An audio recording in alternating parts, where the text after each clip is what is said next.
маленьких. Ого-го.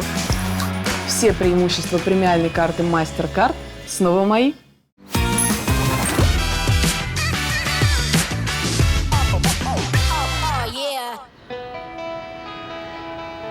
Так, во-первых, к концу сезона я похудела на 1 килограмм, и это прекрасный тост, потому что я с начала сезона пожирела на 4. Поэтому для меня это хорошие новости. Всем привет, это Орел и Решка, девчачий сезон! Всем привет, друзья! Всем привет, дорогие телезрители! Это финальный выпуск этого сезона. Крайний, последний, финальный, заключительный. Мы решили подытожить этот сезон прекрасным, абсолютно не туристическим, абсолютно неизведанным городом. Мардин. Короче, город этот абсолютно неизведанный.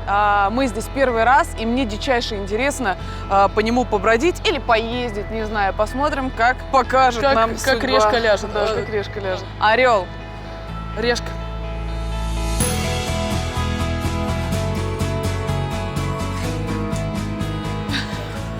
Да? Ну-ка.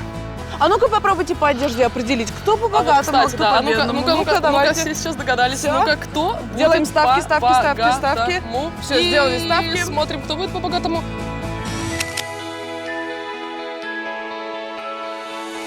Юлька Коваль побеждает в этом бою. Хотя, мне кажется, да, я поздравляю тебя. Хотя ты выглядишь как человек, который сейчас пойдет охранять. Дело в том, что по мне никак нельзя. Горизонт. Смотри, я Филиас Фок. Смотри, я вот так вот сделаю, вот так. Где моя карта? Вот, и вот так вот иду. Друзья, нам сейчас придется хорошенько попутешествовать. Целую, обнимаю, пока. А что мне сказать? А мне нечего сказать, друзья. У меня на самом деле прекрасное настроение, потому что грустно оно будет на финалке. Сейчас оно прекрасное, потому что новый город, неизведанное ощущение, и я похудела на 1 килограмм. Не забываем.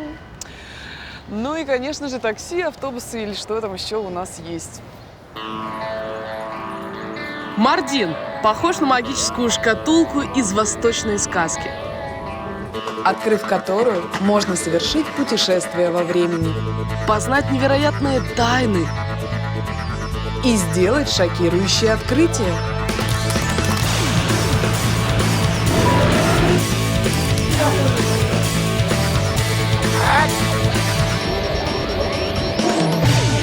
Sevdiğim görmüşüm şu bu halete bilmem çabayı keyfi babete emman emman emman emman emman emman yandım ah.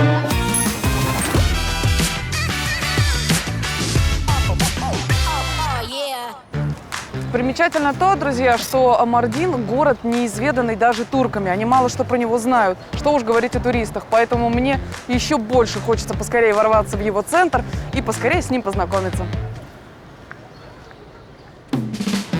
Как же туда добраться из аэропорта? Попробуем такси. Sorry, how much taxi? 6 lira. 6 лир? Yeni şehir, yeni şehir. Eski mal yeni mal. 6 это мало?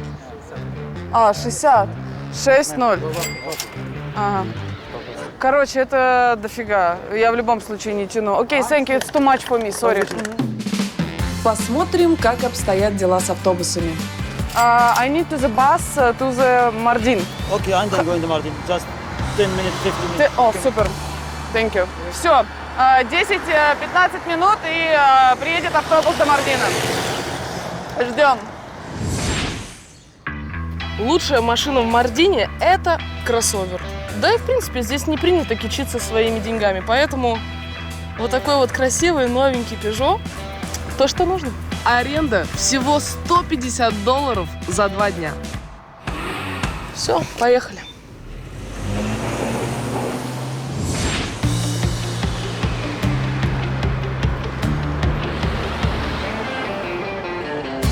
Странная ситуация с автобусами, потому что сейчас проехал автобус на Мардин, и все подорвались, встали к бордюру, чтобы заходить в него, но он проехал мимо.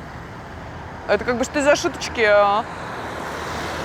А уже 10 минут прошло. Ждем. Дальше, получается.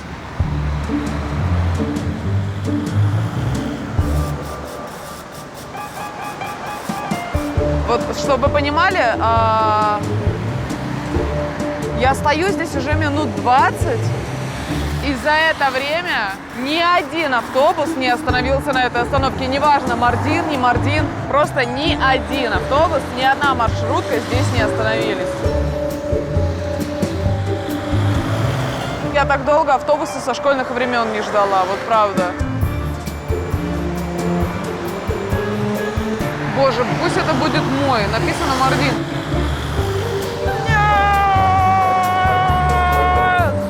Что происходит? Почему? А why they don't stop? It's normal. Person, 10 person. Okay, under. Оказалось, что из-за пандемии здешние автобусы берут не больше 10 человек. И если он уже заполнен, то водитель попросту не останавливается. Поэтому, анализируя происходящее, вот вы видите, что все те люди, которые стояли со мной изначально, они по-прежнему стоят. То есть мы реально тут уже час стоим, и ни один автобус нас не берет. Если 10 километров я пойду пешком, это я потеряю целый день. Такси мне брать не резонно за 10 баксов, чтобы 10 километров доехать до центра города. Поэтому мной было сейчас принято решение арендовать себе дешевую тачку. Что я, собственно говоря, и сделаю. Все. Ну что, за каких-то всего $22 мне достается прекрасная, белая, красивая, амосевижная Шкода. И это не может не радовать, друзья. Даже хорошо, что автобус не пришел. Полчаса, и я доехала до города. Уверена, что многие из вас, как и я, до сегодняшнего дня даже не слышали о существовании Мардина. И вот пришло время знакомиться. Первое, что отличает Мардин от тысячи других городов, это его география. Он был основан как крепость на самой вершине горы. И по сей день большая часть города на горе и стоит.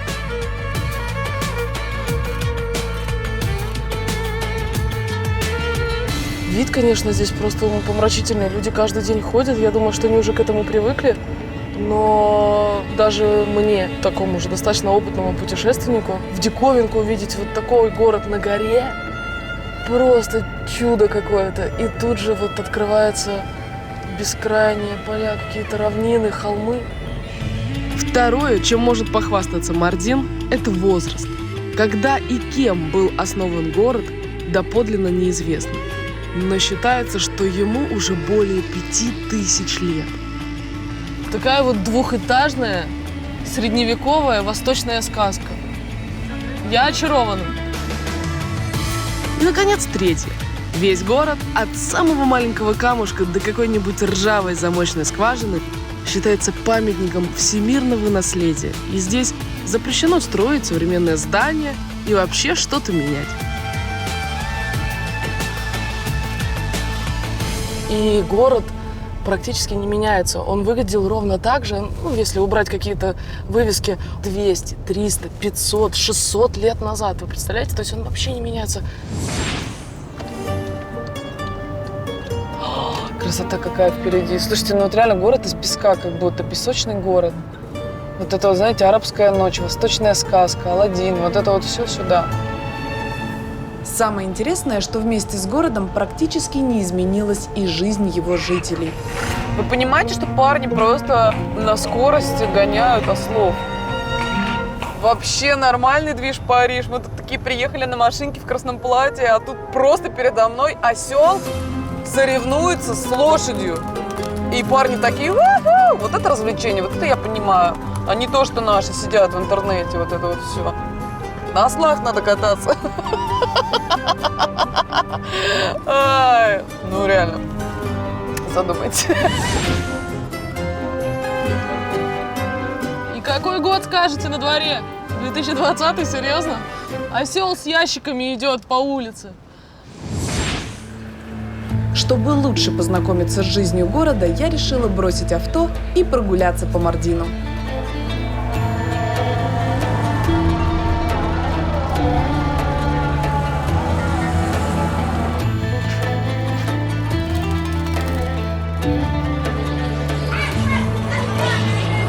И, как видите, жизнь здесь кипит на полную. Вот женятся двое влюбленных. О, невеста, смотрите, невеста. Блин, я хочу замуж. Ну, в смысле, по-настоящему выйти замуж. У меня не было белого платья. Лёша, блин! Тут студенты решили выяснить, кому из них подбегнула однокурсница. Драка! Вот она, горячая турецкая кровь. Жестко.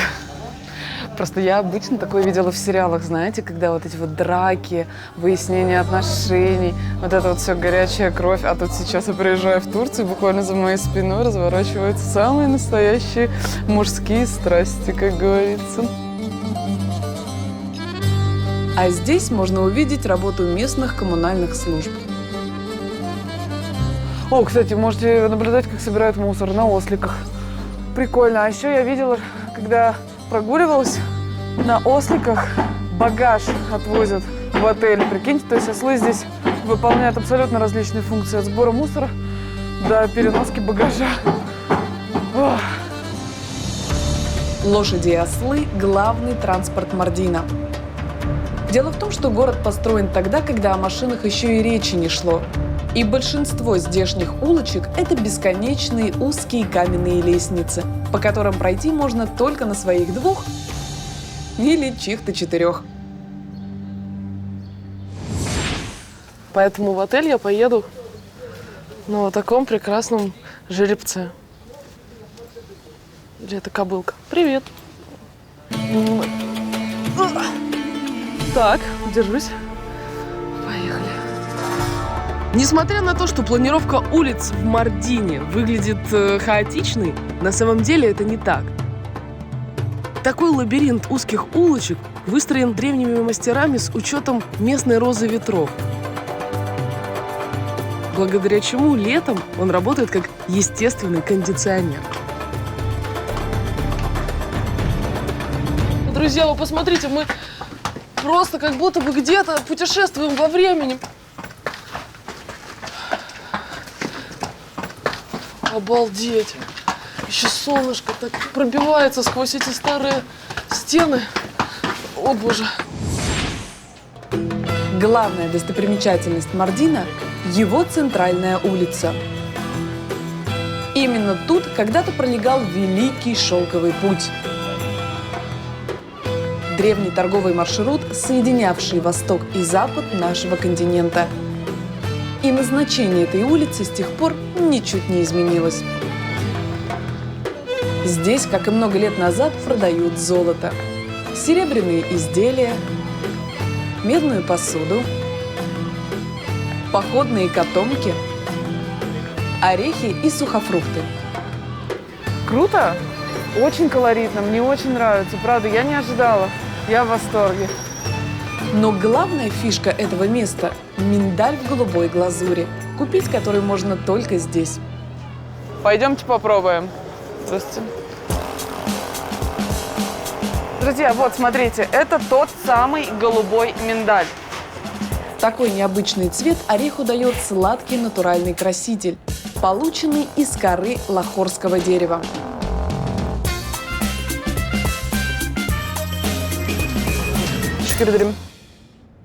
Нашла самое красивое местечко, чтобы попробовать этот известный, популярнейший голубой миндаль. Короче, обычно мы привыкли, что миндаль нам продают в тонне сахара, и это правда, и сахара там больше, чем миндаля, специально для того, чтобы был вес. А здесь абсолютно натуральный, тоненький, тонюсенький краситель и огромный жирный вкусный миндаль. Пробуем. Очень вкусный, зажаристый. Вот прям очень грамотно зажаристый миндаль. И вот этот краситель, знаете, он такой, с чем бы сравнить вкус. На самом деле, кроме сахара ничего не приходит, но он такой неприторный, как будто посыпка, пудра, сахарная пудра. Вот такое вот вкусовое ощущение. С турецким чаем вообще отвал башки.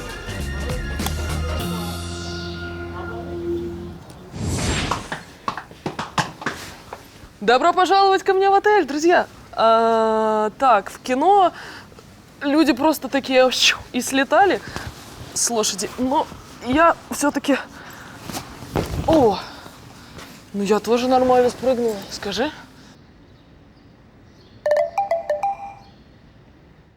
So, thank you so much. Пойдемте. Отель Мардиус Тарихи Конак одно из старейших зданий в городе. Ему около 700 лет. Когда-то здесь жили потомки султанов. Но сегодня они разъехались по стране, а чтобы дом не превратился в заброшку, сделали из него отель, сохранив все в первозданном виде. Так, вот он мой Мутаханым.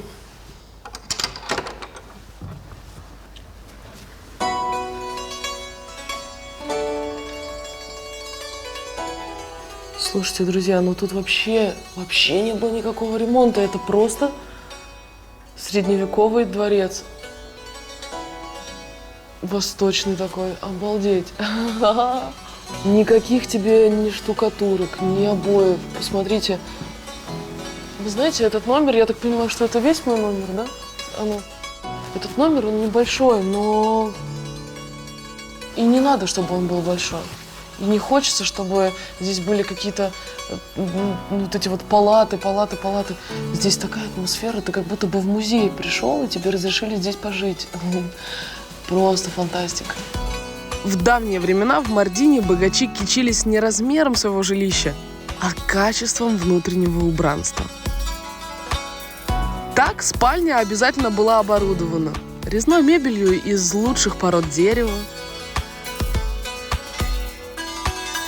уникальными светильниками, сделанными лучшими умельцами, и широким ложем, декорированным дорогостоящими тканями. Ох, матрас шикарный, друзья, мягенький. Он прям обволакивает, он как облачко, нежнейшее. Но лежать в одежде здесь это как-то даже не соответствует этому качеству матраса, поэтому вечером мы все исправим, все с себя скинем и спать на нежнейшей восточной кровати. А вот уборная комната богача должна была быть просторной и обязательно иметь ванну с балдахином. Ну все, я думаю, что у меня есть план на вечер, да? Но главное, что должно было быть в доме любой уважающей себя знатной семьи Мардина, роскошная панорамная терраса. В Средневековье турки, да и сейчас тоже, в летнее время всегда обедают и ужинают вот на таких террасах, на самой крыше. Почему? Потому что солнышко, витамин D. Они собираются всей семьей на вот таких топчинах, пьют турецкий чай или кофе и наслаждаются самым шикарным видом, который только можно себе представить. Идеальный вид. Что такое консьерж-сервис? Это когда позвонишь, и тебе всегда помогут. А еще организуют, договорятся и решат любой вопрос, в какой бы части мира ты ни находился. Консьерж-сервис MasterCard – это как лучший друг, только в сфере банкинга. Алло. Да, здравствуйте. Я хотела бы забронировать… Арендовать номер в центре Мардина можно и не за все деньги мира. Ну, thank you very much. Thank you. Ну что, пойдем смотреть номер? Первая особенность моего отеля – его длиннющие коридоры. Мы уже в отеле, а кажется, как будто мы идем по какой-то улочке. Потому что все выполнено абсолютно в стилистике и концепции города. Слушайте, прям реально, как будто ты находишься в городе, пробираешься сквозь узкие улочки. Очень круто.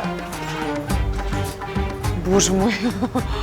А вот и город, пожалуйста, отсюда видно. Вот, пожалуйста, такие же улочки, абсолютно, как и в этом отеле. Вторая особенность отеля – его аутентичные номера. Ну, посмотрим.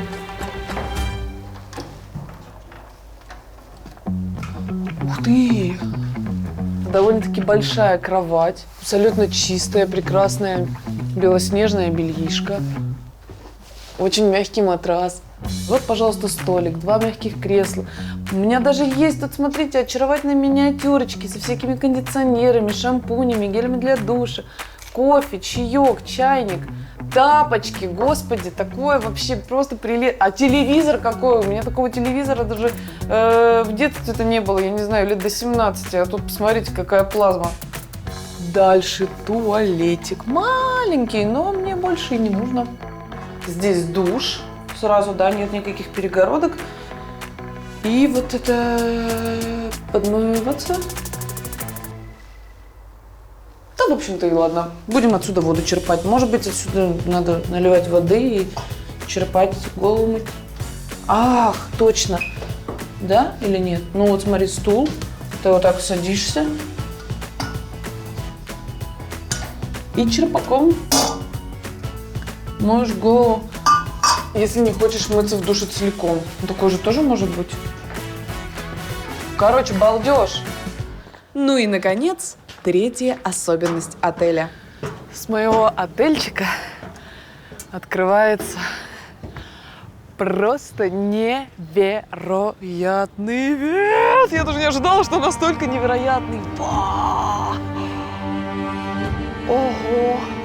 Тут же тебе и храм, тут же тебе и скалистые горы, какие-то древние постройки. Тут тебе и город, просто потрясающий, красивейший, как будто из песка. Тут же и поля, равнины, холмы, деревья, крыши. Здесь все есть. Вот реально, только что океана или моря не видно. Все остальное есть. Друзья, обязательно приезжайте. Вот она, Турция, какая она разная бывает. Там и все Стамбул и Анталия, Стамбул и Анталия. Вот, пожалуйста. Посмотрите, какое великолепие. Вау! Это же просто вау!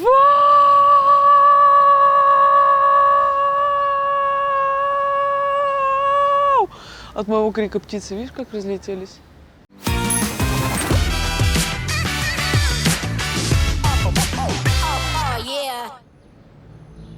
Ох, какой дворик сразу такой приятный, восточный. Недалеко от моего отеля находится ресторан Лейли Мьюз Мутфак. Лучшее место, чтобы познакомиться с традиционной мардинской кухней. Друзья, посмотрите, как здесь атмосферно. Разожгли для меня камин. О, hello. Sorry, just one second. А сейчас на ваших глазах случится такой древний мардинский обряд. Почетным гостям, перед тем, как они будут есть, моют руки. И приятно, и никто никакую заразу в дом не занесет. Хорошая традиция. На обед я заказала блюдо кабурга долма. Это ребра ягненка, которые сначала фаршируют 2 видами риса, мясом, зеленью и семенами сосны. После жарят, а затем варят. Из-за этого приготовление кабурга долма занимает порядка 5 часов. Но я о приходе предупредила заранее, поэтому ждать мне не пришлось. Ого, боже, что я опять назаказывала? Выяснилось, что блюдо это праздничное и обычно заказывается на компанию. Подается с разными соусами, соленьями и овощами. А теперь я сейчас расскажу вам, как это на вкус.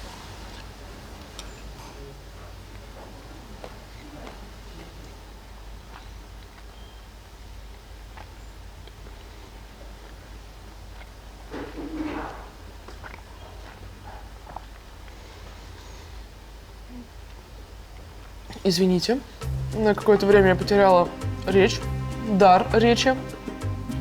Нежнейшее мясо, чуть-чуть дымка какого-то, что ли. Идеальный, не слипшийся, не рассыпчатый, идеальный рис. Вот идеальный рис. И удивительно, как играют орешки вот эти жареные в карамели. Вкусно, безумно вкусно, но есть в мардинской кухне один минус. Невозможно остановиться. У меня будет вот такой вот живот, понимаете? Вот такой. О. Но на этом сюрпризы не заканчиваются. В этом ресторане есть музыканты, которые поют только для этого ресторана и поют сразу на 5 языках. Курдский, турецкий, арабский, армянский и арамейский. Вот такая вот культура.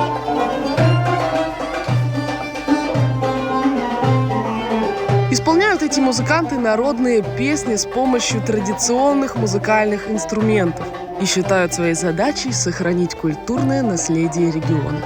Sevdiğim görmüşüm şu bu halete bilmem çavayı keyfi babete emman emman emman emman emman emman yandım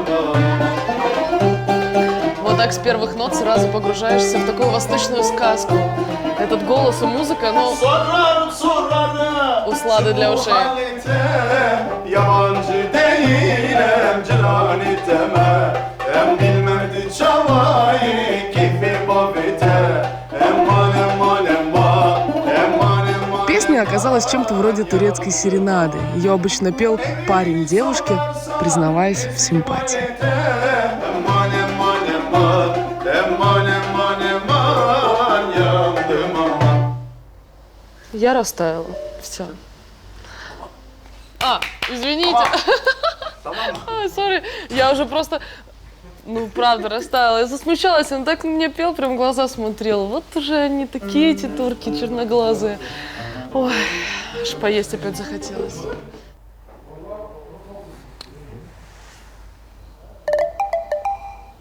Thank you so much. Thank you. Лайк тебе.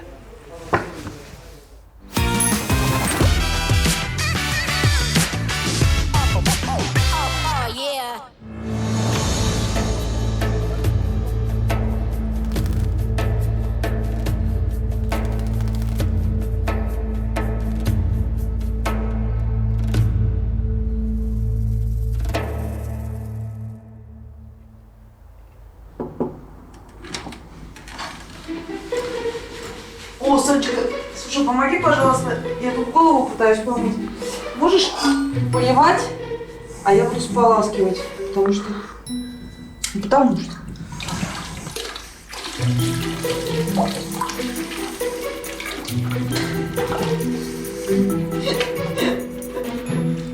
Мы же все правильно делаем, слушай.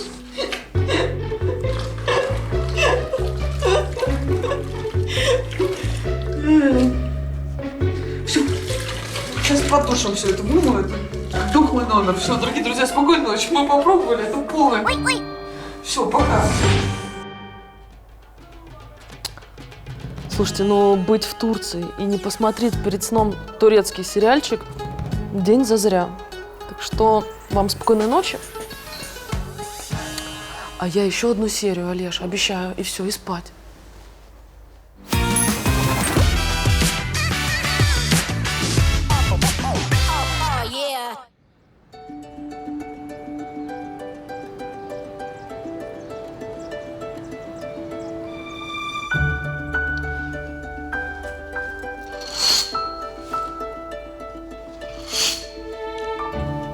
Доброе утро.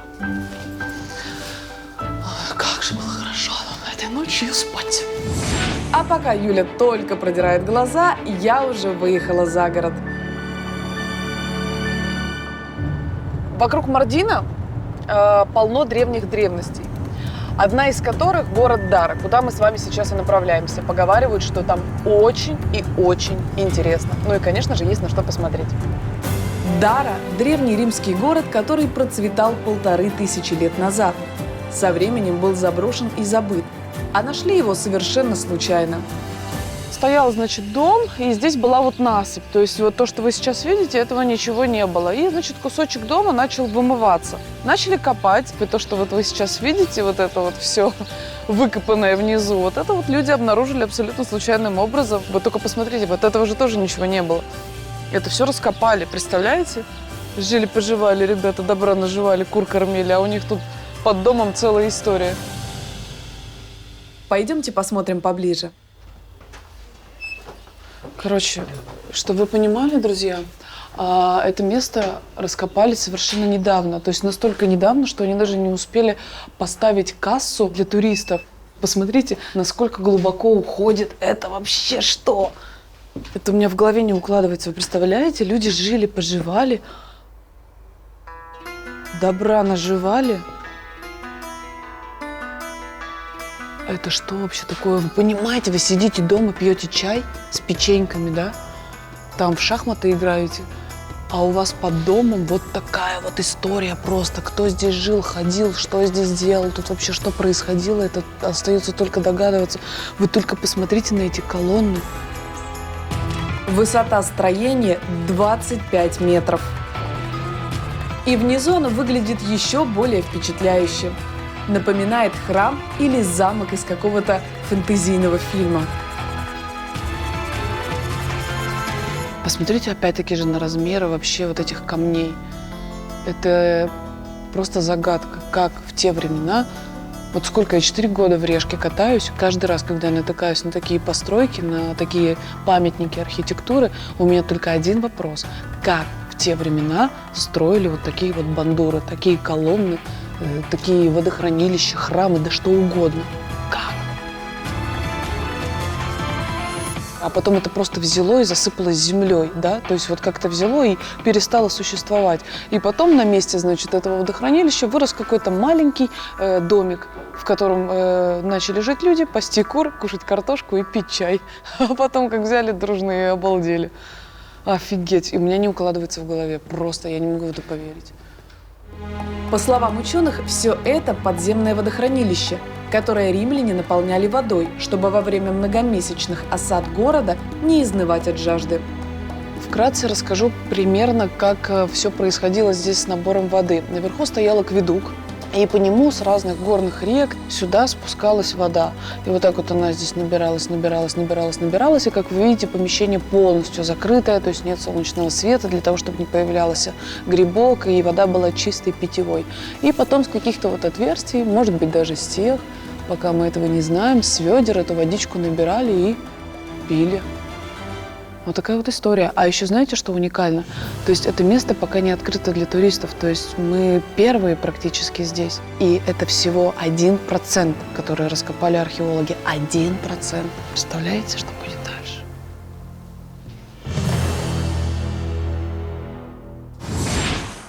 Я тоже решила не сидеть сложа руки и отправилась за город. Город Мардин и его окрестности – это музей под открытым небом. Здесь куда ни глянь, везде старина, везде история, везде здания, которым много и много веков. Я приехала в деревню-призрак. Называется она Де-Рейчи, и ей уже около 14 веков. Когда-то это была процветающая, густонаселенная деревня с 3 церквями, пышными садами и частной винодельней. Ничего себе. Слушайте, ну, атмосферненько здесь. Какие-то дома совсем уцелели, сохранились, стоят как новые. А какие-то, видите, уже практически разрушены. И ни души, вообще никого. Представляете, сколько здесь всего случилось за все это время? Сколько ног здесь прошло, сколько, не знаю, любовных историй случилось, каких-то перипетий. Здесь рождались, появлялись, умирали поколения, а теперь здесь никого. Люди променяли вот эту всю сельскую романтику, горы, природу на комфорт городской жизни. Как-то грустно даже. Прикол в том, что в Европе такое место превратили бы в музей. Отреставрировали, разрекламировали, сделали платный вход, и здесь бы сновали толпы туристов. А вот в окрестностях Мардина таких деревень десятки. Многие из них уже не имеют названия и даже не указываются на современных картах. Но в этом и есть главная прелесть таких мест. Бррр, как-то немного не по себе, если честно. Тем временем я приехала к еще одной части древнего города Дара, которую откопали ученые. На первый взгляд эти строения похожи на первобытные жилища или кельи монахов, но это далеко не так. Сейчас мы с вами проходим не мимо пещерок каких-то, да, уютных. Это все склепы, и в целом и общем это все одно большое кладбище. Простолюдинов обычно хоронили в земле, а для знати специально выдалбливали усыпальницы в скалах.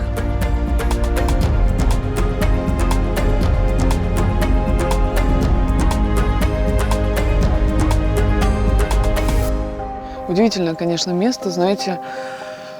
Вот эти вот отвесные скалы, скажем так, вообще чем-то напоминающие какой-нибудь, я не знаю, Гранд Каньон. Очень сложно поверить, что все это действительно усыпальницы какие-то, да, то есть гробницы. И вот во всех этих выемках, то есть похороненные люди. Такое кладбище я точно вижу впервые в жизни. Но самое интересное находится внутри этих склепов.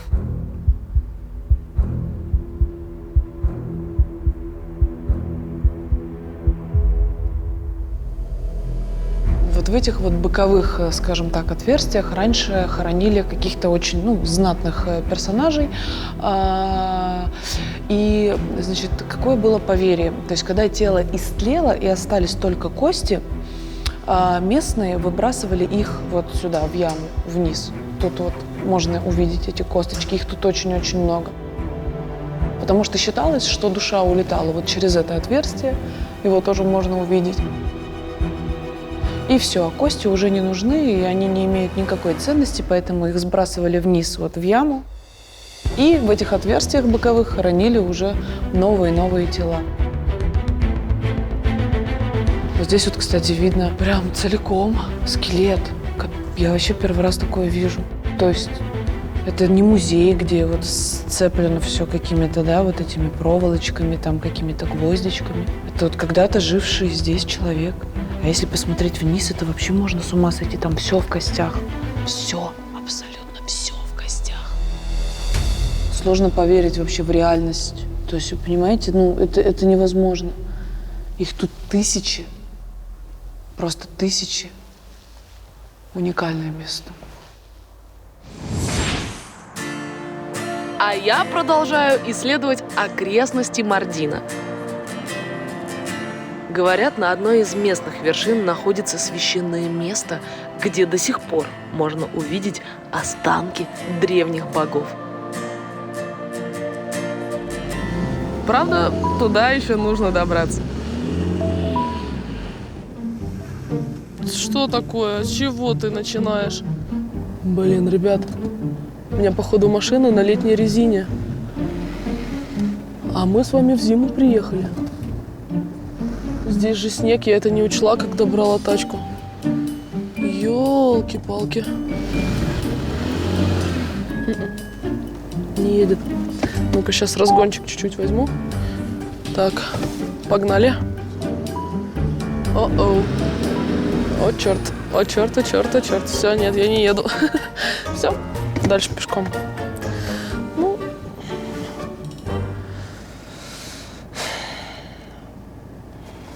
Мой цвет волос за меня вам все объяснит. Ставим на паркинг и идем дальше ножками.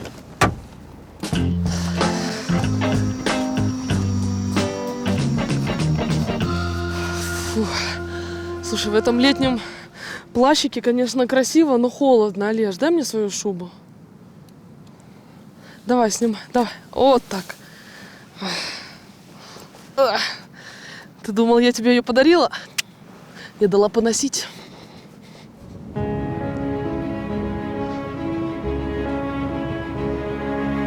Высота, кстати, уже 2000 метров. Даже чуть больше.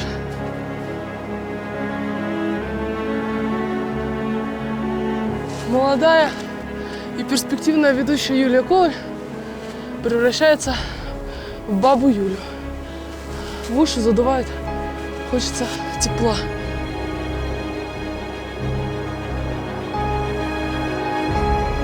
«25 минут в гору, и я на месте».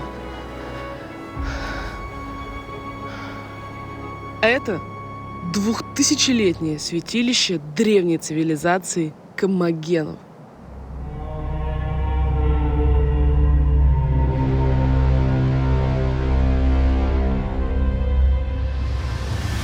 Даже не верится, что это правда. Все существовало, это история. Это все было, этому огромное количество лет, и оно уцелело.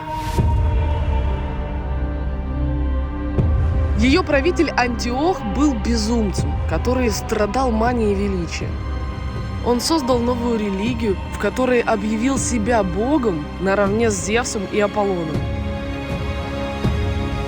Но если вот это Антиох, то очень похож на него Аполлон. Получается, Антиох себя еще и чуть-чуть там отфотошопил, под Аполлона себе закосил. Смотрите, вон там Аполлон, а вот тут Антиох. Блин, вот это да. Одержимый идеей божественной славы, он сам поверил в свою же сказку о бессмертии. Бесстрашно пошел в бой и сразу же был убит. Мораль всей басни такова. Любите себя, но не заигрывайтесь. Везде должен быть баланс. Его тело похоронили здесь же, вон под тем холмом, который, кстати, считается самым высоким курганом-гробницей в мире. Его высота почти 50 метров. Местечко такое сильное энергетически, даже несмотря на самовлюбленного этого Антиоха. 2200 высота. И здесь такие сооружения. Это ж надо. Конкретно люди постарались. Есть в окрестностях Мардина еще одно интересное место. Я приехала в монастырь Дейру-Зафаран, а если более романтичным языком – Шафрановый монастырь. Это один из старейших монастырей в мире. Называется он так из-за растения шафран, которое раньше обильно росло вокруг монастыря. По легенде, основал его сам ученик Иисуса Христа, апостол Петр. Но официально монастырь был построен позже, в V веке. Какая красота!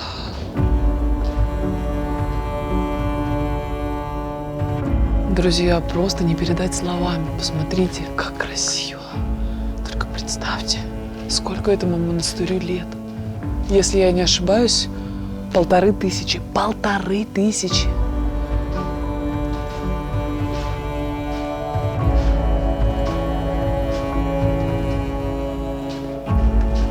Одно из самых уникальных мест монастыря – так называемый Дом святых. Ух ты! Друзья, вот сейчас самое интересное.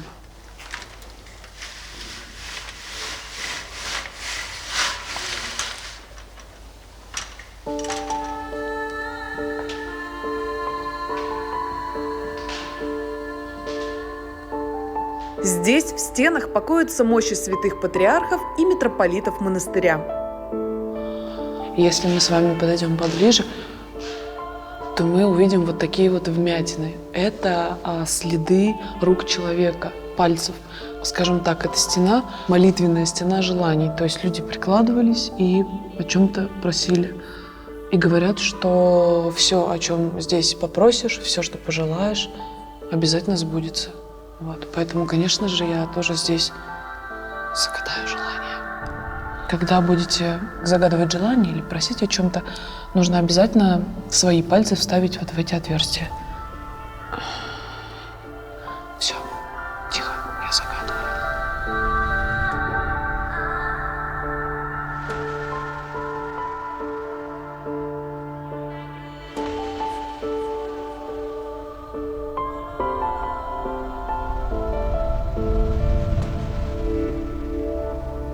Все, загадала.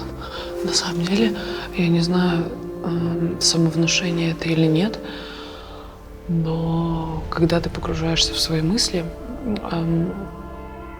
ну, реально чувствуешь какую-то энергетику, которая тебя наполняет изнутри, и прям как будто какой-то, как бы это описать, как будто какой-то груз, но не в плохом смысле слова, а в хорошем, как будто что-то тебя вот так вот наполняет, и с каждой секунды ты понимаешь, что тебе нужно еще больше и внимательнее относиться к своему желанию. То есть максимально внимательно относиться и максимально быть уверенным в том, что ты просишь.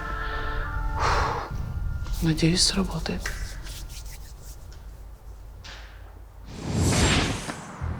На обратном пути в Мардин я заехала посмотреть на главную достопримечательность всего региона.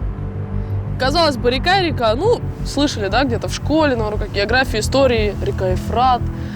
Но на самом деле она имела судьбоносное значение для государств древнего мира.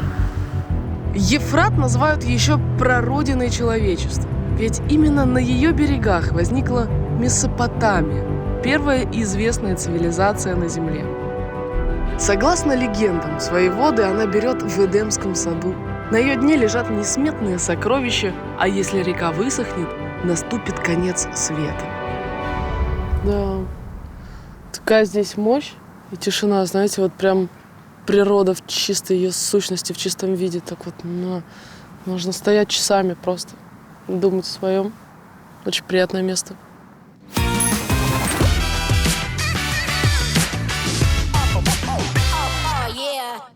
В этом сезоне мы спрятали уже $1500 в разных точках Земли. Финальные 100 баксов от девчат. Заветный клад от Орла и Решки будет ждать вас у подножья моста Нисибе за кафе «Зинар» в груди камней.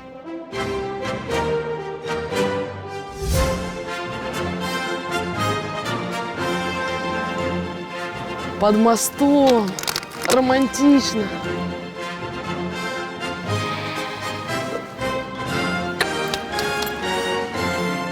Сделано.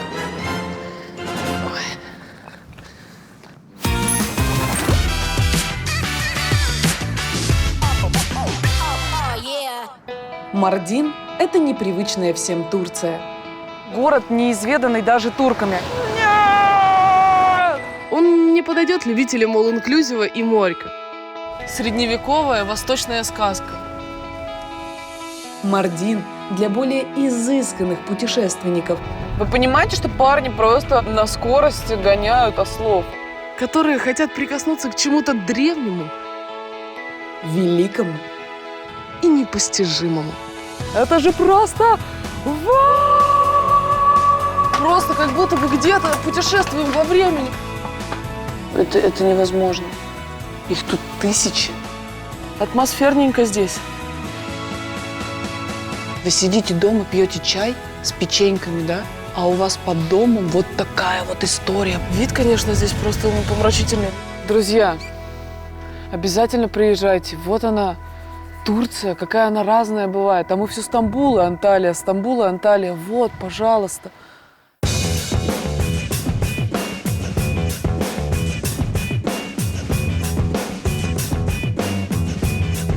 Смотри, какое место я отрыла, уже беги сюда скорее. Посмотри, как здесь красиво, боже, балдежно, как романтично и классно для того, чтобы подвести итоги нашего сезона, дорогой друг. Я не буду спрашивать, как твой уикенд. Зрители сами все видели, нет на это времени. Давай лучше поговорим про наш сезон. Что самое смешное, что ты помнишь из нашего прекрасного приключения длиной в 15 программ? Самое смешное – это ты, брат. Ты самое смешное. Ты каждый день меня веселил, заставлял улыбаться, иногда злиться, потом улыбаться. Но так или иначе, мы столько, сколько мы смеялись Да, за этот период, я в жизни столько не смеялась, никогда. Знаешь, что хочу сказать, друзья? Да, На ладно. самом деле, я дичайше вам рекомендую. Путешествуйте, берите с собой лучших друзей, получайте самые искренние, самые настоящие эмоции. Да. И я надеюсь, что наш сезон доставил вам самое огромное наслаждение, самое Удовольствие. огромное удовольствие. И вы, если кто вдруг не верил, поверили в настоящую женскую дружбу. Мы вас очень сильно любим. Это ты готовилась или это все Нет, сама? это профессионализм, девочка моя. Я 4 года отработала. Мы вас любим, друзья. Я надеюсь, что я смогу ее вернуть еще на сезончик. Всем пока. Спасибо, что смотрели нас.